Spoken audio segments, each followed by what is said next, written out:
Romeo अध्याय 7 वचन 11। इस आयत को हम आपके लिए पढ़ेंगे और वहां पर कुछ ऐसा लिखा है, हमारे साथ सब लोग पढ़िए।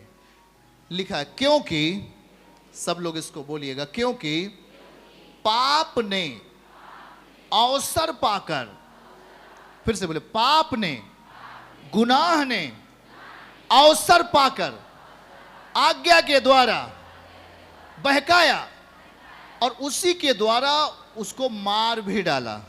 जरा ध्यान से सुनिएगा, पाप, पहली लाइन को पढ़े तो पाप ने अवसर पाया। पाप को यदि आप अवसर देते वो आपको मार डालेगा। सीधा सीधा लिखा है, पाप मृत्यु की दशा को लाती है, मृत्यु को लाती है। और वहां पर यह लिखा है कि पाप ने अवसर पाकर, और जब आप परमेश्वर के साथ चलते हो तो यीशु मसीह आपके जिंदगी से पाप और श्रापों को क्या करता है? खत्म करता है। जिस दिन आपने प्रभु को अपना उद्धारकर्ता मन पूर्वक ग्रहण किया, समर्पित होकर ग्रहण किया, उसे अपनी जिंदगी में आने के लिए, उसके वचन के आधार पर चलने के लिए निर्णय लिया, श्राप आपके अंदर से टूटता है, पाप आपके अंदर से खत्म होता है। आमीन। पर यदि आप चल रहे हो, पर यदि आप पाप को मौका देते हो, किसको मौका देते हो? पाप को यदि आपने अवसर दिया, वो आप में क्या लाएगा? जीवन लाएगा? नहीं, मौत लाता है। पड़ोसी को बोलो, पाप को अवसर नहीं देना चाहिए, मौत लाता है। क्या लाता है वो? पाप को यदि हमने अवसर दिया, क्या लाएगा? मौत। वहां लिखा है मार दिया। पाप क्या करता है? उसे मार देता है, जो पाप को अपनी जिंदगी में आने देता है। पाप कभी भी बढ़ाता नहीं है। Hallelujah, hallelujah. और इस बात को देखना जरा कि आज जब मृत कलीसिया के बारे में हम आपसे बात कर रहे हैं, तो मृत कलीसिया किस आधार पर? देखिए, वहां पर लिखा गया है कि तू जागृत हो जा और जो तुझ में अभी कमी है उसे तो सुधार ले, जो अभी अधूरी परिस्थिति है उसे तो पूरा कर ले। हम यीशु के साथ आते हैं, एक दिन में हमें कुछ पूरा मिल नहीं जाता, सब कुछ हम एक दिन में नहीं जान पाएंगे। शायद किसी को साल भर लगेगा, किसी को 5 साल लगेंगे, किसी को 2 साल लगेंगे, किसी को 4 साल, किसी को 5 साल लग सकता है, किसी को 10 साल। और मैं कहता हूँ बाइबल एक ऐसा जीवन है कि पूरी जिंदगी भर आप इसे पढ़ो, हर दिन नया आपके लिए होगा। यीशु के नाम है। आप इसे पढ़कर खत्म नहीं कर सकते, ये पढ़कर खत्म करने वाली चीज नहीं है। इसमें डूब जाओ और तैरते रहो, इसमें डूब जाओ, वचन में डूब जाओ और क्या करते रहो। दुनिया क्या कर रही, चिंता मत करो, यीशु है ना आपके साथ। आपको कुछ इस तरीके से अपने आप को पेश करना होगा। अरे जी, दुनिया तो दारू पी के ये कर रही है, लोग व्यभिचार करके ये कर रहे हैं, चलो जी हम भी करते। आप स्वर्ग के नहीं हो, आप स्वर्गीय वारिस नहीं हो सकते। अपने आप को धन्य कहो जो आज विश्वास में बने हो आप। यदि आज आपके पास यीशु है तो आप धन्य हो। आमीन बोलो आप।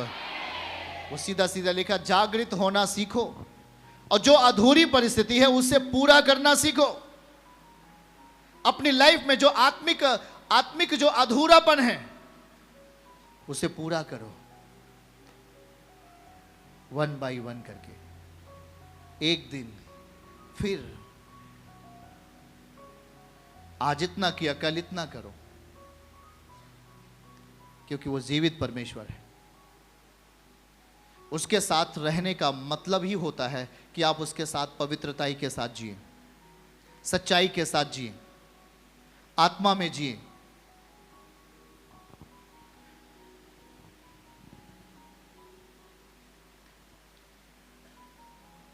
याद रखना कि प्रभु क्या कहता है। रोमियो अध्याय 6 को जाइए और वहां से पढ़िए, 5 से हम आपके लिए पढ़ेंगे। 5वीं आयत से पढ़िएगा क्या लिखा हुआ है। हाँ, क्योंकि यदि हम उसकी मृत्यु की समानता में उसके साथ जुट गए हैं तो निश्चय है उसके जी उठने की समानता में भी जुट जाएंगे। पहला, इस बात को समझिए, कितने लोग हैं जो प्रभु पर विश्वास करते हैं, भरोसा करते हैं, आप उसको अपना प्रिय, सबसे प्रिय मानते हो आप। तो लिखा है कि यदि हम उसकी मृत्यु की समानता में उसके साथ जुट गए। यीशु मसीह जैसे मरा, याद रखो कि जब यीशु मसीह धरती पे थे, क्या वो पाप करते थे? नहीं। वो क्या थे? पवित्र जीवन था, वो पाप को खत्म करने के लिए आए थे और उनमें कुछ भी अंधकार नहीं था। याद रखना इस बात के लिए, कुछ भी अंधकार नहीं था, क्योंकि वो पवित्र आत्मा से जन्मे थे, हाँ या ना? और उस पर पवित्र आत्मा की छाप थी, वो पवित्र आत्मा से बने थे, वचन से उनका निर्माण किया गया था। हालेलुया। समानता, देखिए क्या लिखा है, समानता। प्रभु अगर आत्मा से जन्मा है तो हमें भी आत्मा से जन्मना है। यदि प्रभु आत्मा से जन्मा और वो कब्र में गया, हाँ यह है कि उसने क्या कहा कि हर एक मनुष्य कब्र में जाएगा।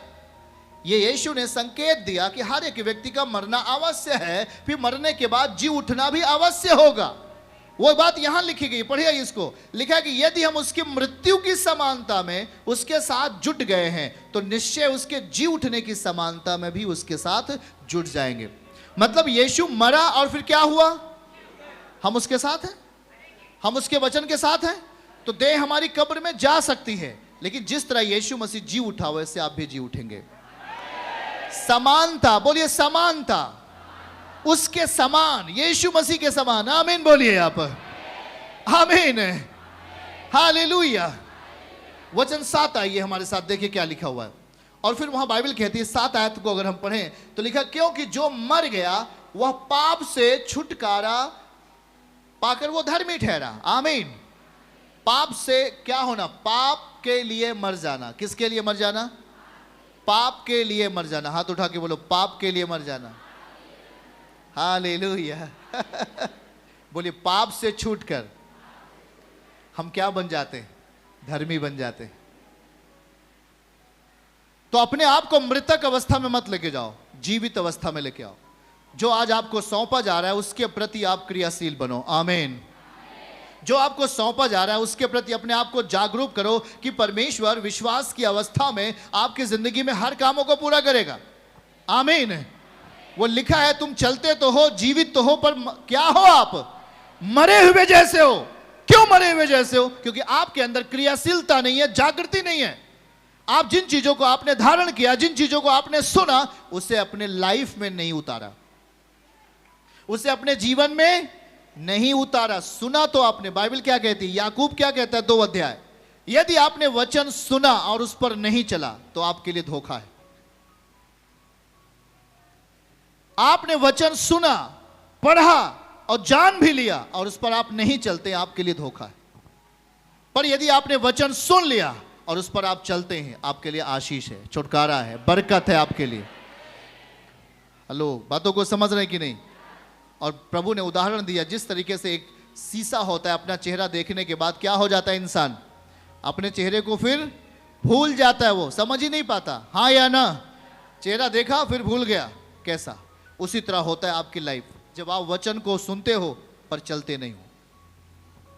हाथ उठा के बोलो, मैं विश्वास में तीव्र बनूंगा, फल लाने वाला बनूंगा, आशीषों के साथ चलूंगा, विश्वास को सुरक्षित रखूंगा, वचन को अपने अंदर बगैर संदेह के लेकर चलूंगा। विश्वास करता हूं गोलियत हारा है, वैसे ही मेरे घर की हर गोलियत, हर समस्या जो पहाड़ जैसा है, वचन पर चलने के कारण, स्थिर रहने के कारण क्या होगा? आप जीतने वाले हो यीशु मसीह के नाम में। चर्च की सभी प्रार्थनाओं को और परमेश्वर के दास के द्वारा टीचिंग सुनने के लिए और अपडेट्स को जानने के लिए हमारे इस चैनल को सब्सक्राइब करें और साथ में बेल आइकन को जरूर दबाएं ताकि जब भी लाइव प्रार्थना हो तो सबसे पहले आप देख सकें।